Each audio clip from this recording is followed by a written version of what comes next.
In America, the silent film era was a golden era for the deaf film community.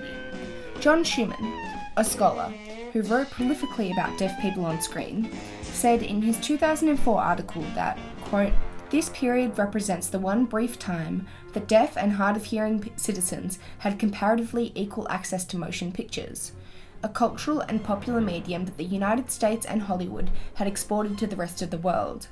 It was the only time that deaf and hard of hearing citizens could sit with a hearing audience in a darkened movie theatre and enjoy the drama or comedy without the need for third-party interpreters, special captions, elaborate sound systems, or any assistive devices." But then it all changed. In 1926, Don Juan became the first sound feature, and in 1927, the jazz singer became the first talkie. Wait a minute, you ain't heard nothing yet. Ushering in the sound era and ending the 35-year silent film era. Goodbye.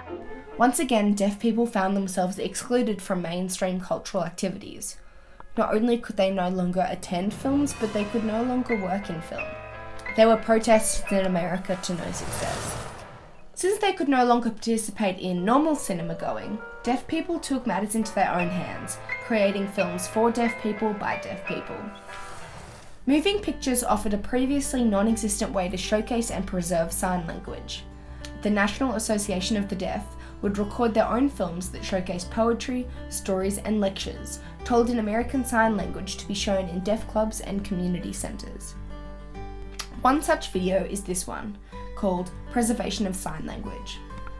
Produced by the National Association of the Deaf, it is the oldest film recording of sign language. From 1937 to 1963, deaf filmmaker Ernest Marshall made 9 feature films using deaf actors and sign language, the first person to do so. In 1967, Marshall toured his films all around America in a 9,000-mile round-trip train journey in what could be called one of America's first deaf film festivals. Since the silent film era, there now exists hundreds of deaf film festivals in countries all over the world.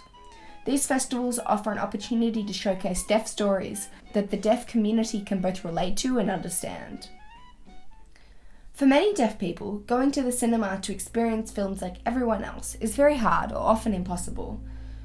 Open captions on the big screen are rare, and the current solution in big Australian theatre chains is Captiview, a closed caption system attached to the cup holder of the cinema seat, which makes it difficult to read the dialogue down low and watch the movie up high at the same time. In an article for the ABC, one Captiview user said, "I don't go to a lot of movies as much as I want to. I love watching movies, but the access to captions in Australia is appalling." While streaming services like Netflix allow deaf users to access subtitles in the comfort of their own home, it is a shame that these people can't experience the joy of the cinema like everyone else. That is what makes deaf film festivals so special, giving deaf people a chance to experience the joy of a packed movie theatre all enjoying a movie together. It gives them a chance to feel like part of a community.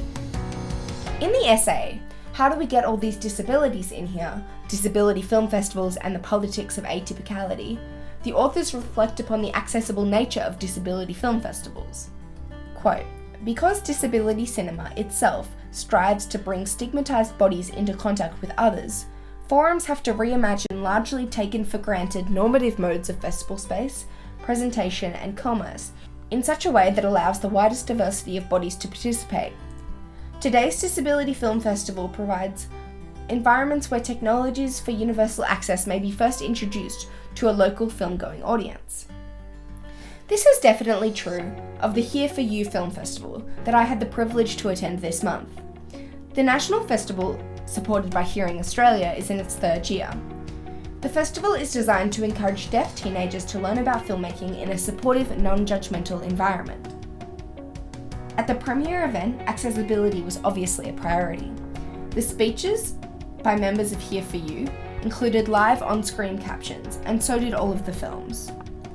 The 8 films showcased at the event came from a series of weekend filmmaking workshops that Here For You ran across Sydney, Melbourne, and Brisbane earlier this year. Many of the filmmakers and mentors was present at the event and before the show at the Golden Age Cinema and Bar, offering a chance for attendees to mingle, network, and making friends. The social aspect is a big element of what Here For You Film Festival is all about. Through participation in the weekend workshops and then the national premiere, deaf teenagers and their parents are given a welcoming community of individuals with similar experiences. It has helped me in many ways, among giving me perspective, giving me access to new friends, as well as providing connections throughout the hearing industry. In an interview with Film Inc., David Brady, CEO at Here For You, said, quote, "Life is hard enough for teenagers, and if you're deaf, it can be even harder. Often we find deaf teenagers are isolated and don't take part in activities such as filmmaking in school because they aren't able to keep up with their hearing peers. Programs such as this film festival help to validate the young deaf people's worth, improve self-esteem networks, and provide lived experiences that teenagers can relate to." There are more than 7,000 Australian teens aged 13 to 19 with hearing loss who are fitted with hearing aids or cochlear implants, and Here For You helps these teenagers to feel a sense of belonging while also teaching them about the joys of filmmaking.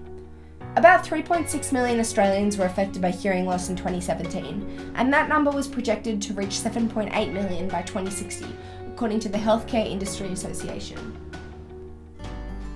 I'd like to end by returning to this video, produced by the National Association of the Deaf in 1913, more than 100 years ago.